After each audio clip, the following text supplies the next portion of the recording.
who is eager to know about the concepts of solar is able to understand them, learn them, and we all know that solar is the future. So let's make it reality and make. So my name is Ayush Agarwal.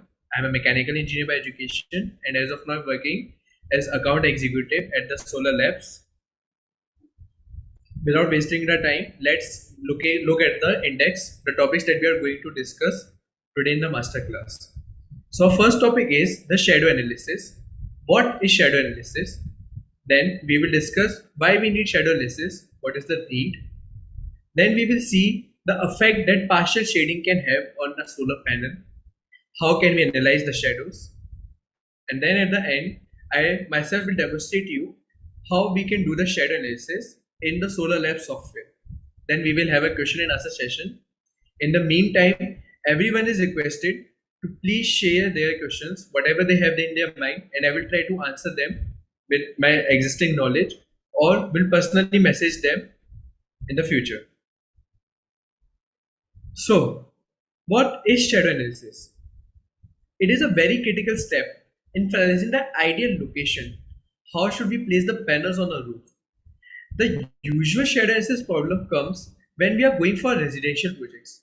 In residential projects, due to a number of objects like water tanks, small mumties, some cabins that are being there on the roof, it becomes very difficult for an installer as well as designer to design a plant so as to optimize its production, its generation, and make the fullest it make it to the fullest and give the most benefit to its user.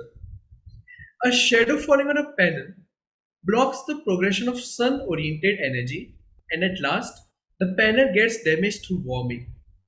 Due to several thermal dissipations that occur in the solar panel, we can see that if we are having an array of solar panels, then if one of the solar panel is getting some shadow, then the others will be put and others are producing them good, then what can happen is that the total capacity of the plant will reduce and more thermal dissipations in the form of I square R because the thermal resistances increases in the panel which is not performing that good. It can lead to degradation of the solar.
And now I would like to show you a video which demonstrates how shadow falling on a panel can reduce its generation.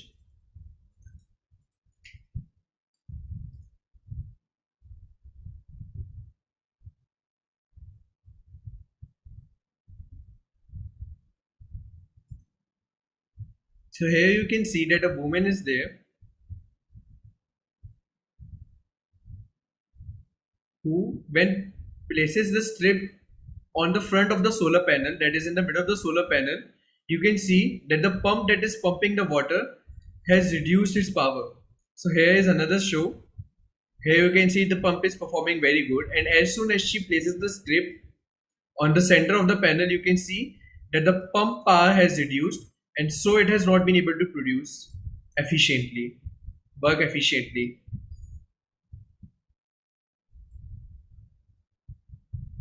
This small demonstration, this small video shows us the importance and the need of doing the shadow analysis in our panels. Even a small shadow in a small portion of the panel can greatly reduce the generation that a panel is producing and can greatly harm the other panels that are staying to it.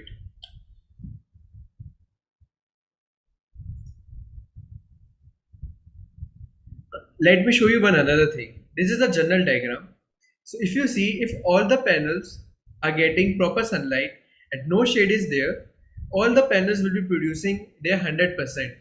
And so the voltages will be added in the series and the current will be added in the parallel, resulting in a full-fledged solar generation, solar production. But suppose in a string, in a panel which are attached in string in a simple series manner, if even one of the shadow panel is shaded 25%, it's partially shaded, just 25% of the region, the whole current flowing from it will reduce by 25%, and hence the final output will be reduced by 25%. So this is in series. You can see that since the voltage is different, it can also happen that the current starts flowing in different direction and again can harm the solar panel. If I reach to the if the panel, if even a single cell in the whole module is covered by 75%, as we all expect, the whole current will be reduced by 75%, and hence the final power output will also be reduced by 75%. The last diagram is a very interesting diagram. If few channels is partially shaded and the most shaded panel is 25%, so we have assumed that the most shaded that a panel is by 25%. So we can see that the current flow is reduced by about 25%. And since they are in series, the power output will be lowered, will be more than 25%, but it would be not as bad as it's in the previous scenarios. Also, because every panel is shaded, so the thermal dissipations would also be not that much, but obviously the plant will not be producing to its optimum level that it is designed to produce. Even a small obstruction like pollen grains that happens, which we known as soiling factor, which we usually take into consideration when when we are designing a solar plant, the pollens, the leaves, even a small leaf can greatly reduce the impact. Here showing even if the shading occurs on a tiny section of the panel, it will significantly reduce the power output of the whole panel. And so happens in the snow cover. Usually in India we don't place panels in the top in the Jammu and Kashmir, in the Himachal region where snow cover is there. Most of the India is blessed by good radiation, but it usually happens in the state of Rajasthan, Gujarat, UP, that some dust stays on the solar panel. Even a small amount of dust, here is shown in the snow cover, but even a small amount of dust is there, it can greatly reduce the overall power production of the solar panel. So I will take you soon to the Solar Lab software and show you how we can analyze the shadows. This is just one of the designs, and here you can see we have a 3D model of a house. And here it can be shown that at a particular moment of the time, these solar panels you can see are covered with shadows. And this shows the poor designing. If we know the time, I will take you to the similar design also. This is another design that we have here. Here you can see again how the plant has been produced. Here you can see at 9 a.m. Even at 9 a.m. early in the morning, some of the panels are covered with the shadow, and at evening at 5 p.m. due to the tree shadow, most of the panels are covered with the shadow. Hence, it will greatly impact the production of the plant. This is on the December 21st from 9 a.m. to 5 p.m. So June 21 is the shortest day of the year. Here, the shadow's length would be shortest, and on December 21, which is sorry, June 21 is the longest day of the year, December 21 is the shortest day of the year. Sorry for the slip of the tongue. So at December 21, which is the longest day of the shortest day of the year, the shadows will be longest, and here you can see that at 9 a.m. also the number of panels that are covered with shadow have increased, and so has with the 5 p.m. Generally, when a software does a sun shadow analysis, people usually do it for June 21 and December 21. That is the longest day of the year, here you can see, and the shortest day of the year. Here, if the shadow is not falling on June 21, December 21 on the panels at particular sun hours, then we usually take into consideration that the panels are shadow free and no shadow will be there on the panels. But it's not generally the case. It can happen that at 2 p.m., 3 p.m., some of the panels are covered, or at 5 p.m., it is showing that many of the panels are covered. This might not be the case at 12 noon or 1 p.m. when the production is highest. So the shadow analysis should be done for at least when the production is high, when there is a peak production expected, that is from 11 a.m. to 2 p.m.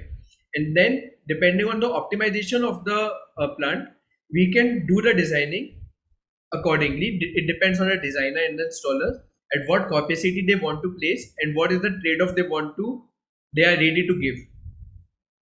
So now I will show you the software. I will take you to the software and show the design. So here, this is the software. Here you can see the similar design 2D view. Now if I take you to the 3D model, this is how the plant will be looking like. So here you can see some of the trees are very short in the north direction with the compass, and in the west direction we have a long tree. So if I go on my right hand side and start the sun simulation, so here it is showing that on 3rd of September, that is I should do it on 9th of September. So let me do it on today's date. So on today, that is 9th of September, the roof at 8 a.m. would be looking like this. This is how the shadow will be generated by the solar panels. And now if I just scroll the cursor a little bit to its right hand side, that is increasing the time. So here you can see that as I am increasing the time, that is at 10 a.m., the shadow is shortening and the panels are getting shadow free at around 11 a.m. So all the panels are shadow free as of now at 11:30 a.m. Here you can see also. And now if I increase the time further, I scroll the cursor. So here you can see the panel, one of the panel that is on the left hand side starts getting some impact of shadow from 1:30 p.m. So obviously the generation and the of the whole plant will be taken into compromise, and all the panels that have been attached to this string will be getting some effect of thermal dissipations and can impact their generation permanently. Now if I increase the time somewhat more, so here you can see at around 2 p.m. the whole panel on the left hand side is covered with the shadow, and some shadow started getting on the second panel on the left hand side. If I further increase the time, we can see that the due to the tree and due to this cabin also at around 3 p.m.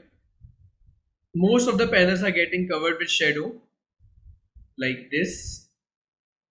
And if I show it for 4 p.m., this is how we are getting the shadow. But usually we must consider only up to 2 to 30 p.m. depending on the geolocation at what time the peak production is expected. Now let me do it for 2 p.m. Let's say like for 2 p.m. what will be the shadow generating from 1st of January.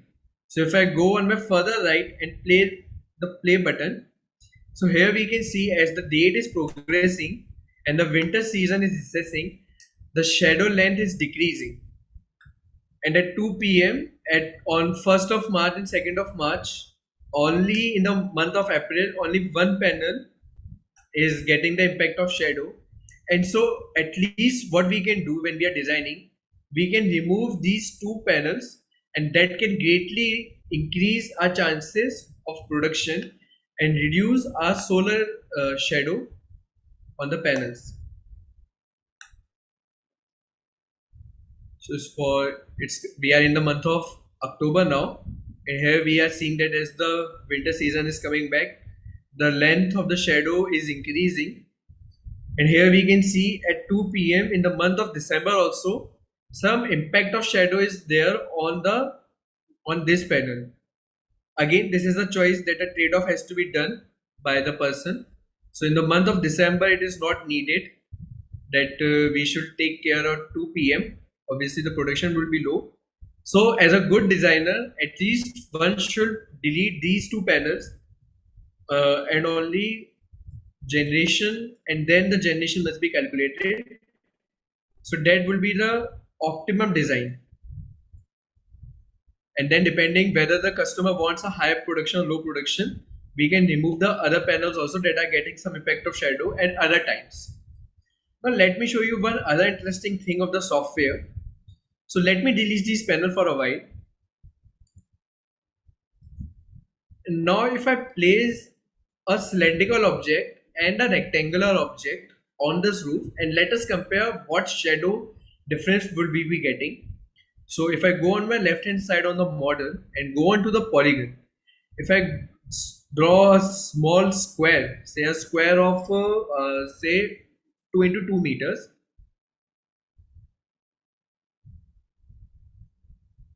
so let me place it here, give it a height of 2, enter, and again a height of 2, 2,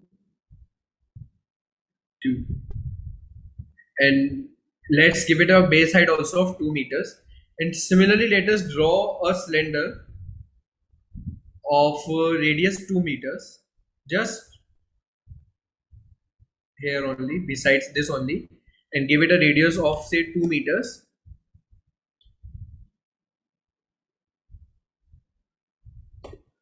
and hit enter. Okay, so that would be a little bit longer, so let me reduce the size by say 1.8 meters. Let me keep it 1 meter only, and press enter, and keep the same height of 2 meters. So this is how the image will be. These are the two objects, one of cube, other is cylinder, of the same height. The cube has a dimension of 2 into 2 to 2, and the cylinder has a radius of 1 meter with the same height of 2 meters. Now if I do the sun simulation now,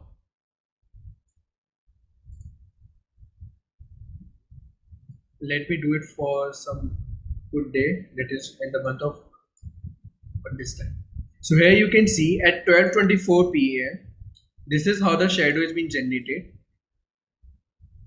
So here you can see the impact, the great difference between the shadow generated by a cube and the great difference between the shadow generated by a cylinder. If now I increase the time a little bit more, one can clearly see the difference, and let me place it somewhat here. Let me increase their distance and let me place them like this. This will be good. So now here one can just compare it how the images, how the shadow is different.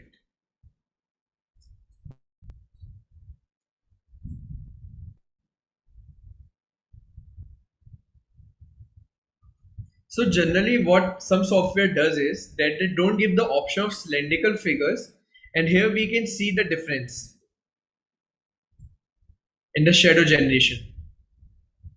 So usually this thing must also be taken into consideration. So people who are involved in industrial process must see a lot of cylindrical figures in the shape of ventilators, in the form of ventilators, and the people who are involved in residential must see these cylindrical objects in the form of water tanks on the roofs. So here you can see the impact, the difference in the generation of the shadow analysis of two different figures. And so by designing and by placing, these two must also be taken into consideration. So this is just a simple suggestion that I have given. Here you can see that we have the generation of trees also and everything.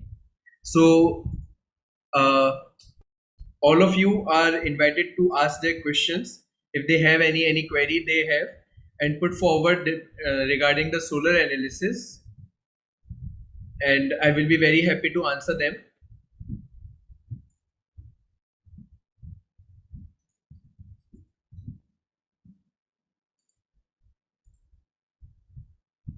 So hello Mr. Lalit Rawat, it's nice to see you back again. I hope you are liking the masterclass series.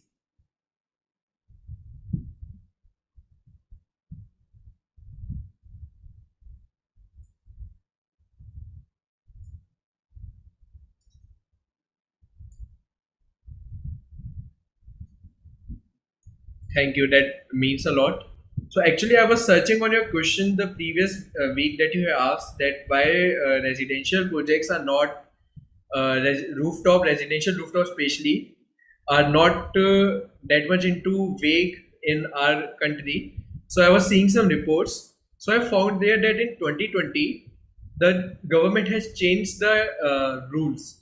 So they allowed net metering only for 10 kilowatt. Also, today is a very great day. I saw one more report, and it's a very welcoming move by the state government of Rajasthan. And congrats to all the people who are involved in EPC in Rajasthan. That now the government has uh, extended the limit from 10 kilowatt to 500 kilowatt for net metering. So any project, whether it's residential, industrial, if it's up to 500 kilowatt, the government will allow net metering. So this is one of the main reasons that uh, in India, the rooftop hasn't flight hasn't reached to that level that any other country has reached, because generally the large plants that are being installed on the rooftop are given by industries, and since the government has put a cap on the industries, the of 10 kilowatt only, the industries payback period increased and they didn't find it more beneficial to invest their money into rooftop projects. So I personally believe that the government of the day will get some sense and will allow net metering. The state discoms will also take that into regard and help EPC players and promote the rooftop installations. So they is it implemented? Yes, it's decision taken by the state government of Rajasthan. So it's implemented only in Rajasthan as of now. But I think that due to the competitive uh, federalism that the center government is promoting, I think so more and more states will be at least giving 500 kilowatt net metering permissions. But there's a blue line on gray area also that the state government has said that they will be taking consultation with the discoms, and let's see course of the what course of the discussions takes place. But as of now, 500 kilowatt has been given permission. Suomoto permission has been given. So if the people are installing in Rajasthan, they will be given the option of net metering. There's another question by JP Mehta. Is there any option to design structure? Mr. Mehta, we don't give the option in the software that you can design the structure. But obviously, if you are an EPC installer and you want a particular structure to be with us, if you are using our software, we can talk about it, and I can give you some of the plans and some of our conditions that we have, and then we can add your structure also.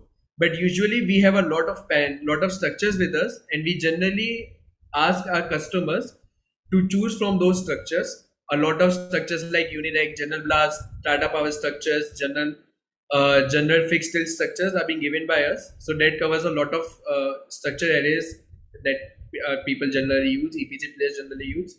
But if you have a different structure, you can obviously contact me. My email ID is ayush@thesolarlabs.com, and we can take the discussion further. how a newcomer enter in solar EPC company for rooftop. So actually, I don't think so that the entry barrier is as of high in the industry as of now. I don't think so. People are very active, and a lot of people have entered the solar EPC business in the COVID times only. Some have also shut their business, but many have entered the businesses. And I hope that in the future more people will be coming. The barrier is not too high. Yes, some knowledge about the installations designing is very important, and that's why we have been taking this initiative of launching master classes where we can have a discussion and more people can know about the general facts. Also, especially in the rooftop, the people who are in the residential rooftop installations must take into consideration the designing factors. Generally, what happens is people don't take into consideration the design factors, they don't design properly, and it negates the name of all the solo EPC businesses. So it's better before entering any field, you must have all the knowledge, especially of the structures also. The structures plays a very crucial role. And then one should enter the business. They can get some experience by doing some of the webinars also. Some hands work on experience would also be very beneficial to them also. So I don't think so. What are your views? Is Have you seen anyone who is facing some difficulty, a newcomer in launching a startup or launching his business in EPC?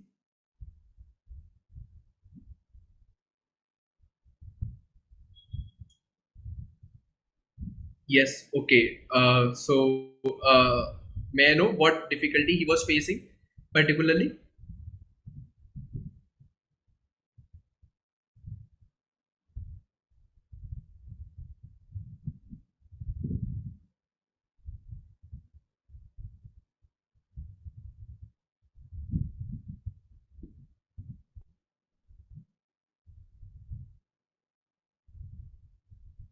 How to start? Okay.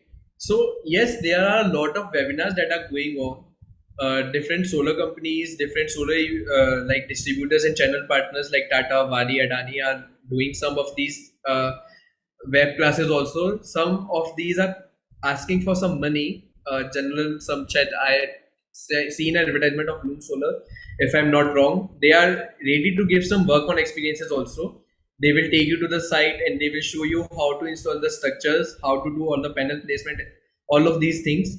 But obviously, this business, as every business, requires some capital.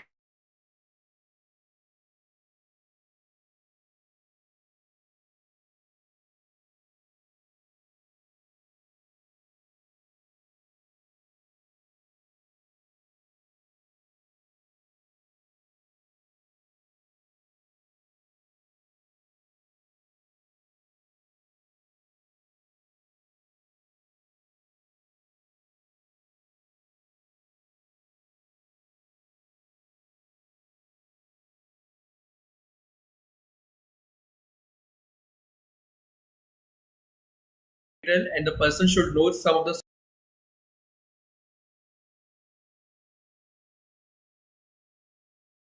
Any other question?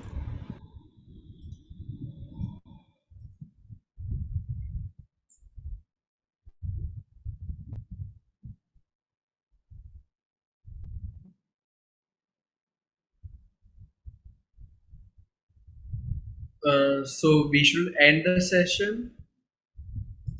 Thank you everyone for joining. It was a pleasure having a nice discussion with you all. I hope to see you in the next week for the masterclass.